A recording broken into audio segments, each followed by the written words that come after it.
దేశానికి పెద్ద ఎవలంటే రాష్ట్రపతి మేడం.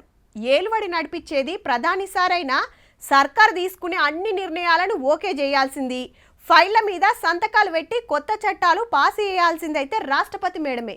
గంత పవర్ ఉంటుంది. మరి త్రివిధ దళాలకు కమాండర్ కూడా. ఢిల్లీలో రాష్ట్రపతి భవన్లు ఉంటుంది మేడం. ఏదైనా పని ఉంటే ఏరే రాష్ట్రాలకు ఇట్లా పోయి అట్లా వస్తుంది. కానీ మన హైదరాబాద్కు అట్లా కాదు. పతేడు పక్కా వస్తుంది ఈ సీజన్లా. దానికో లెక్కుంది మళ్ళా. చలికాలం చుట్టం లెక్కొచ్చిన ముర్ము మేడాన్ని హకీంపేట్ గాలి మోటార్ డిపోలా గిట్ల ఎదుర్కొన్నారు గవర్నర్ సారు, చిన్న సీఎం, మంత్రులు. ఈడికెళ్లి చక్కగా బొల్లారం రాష్ట్రపతి బంగ్లాకొచ్చింది. 5 రోజులు ఈడనే ఉంటది.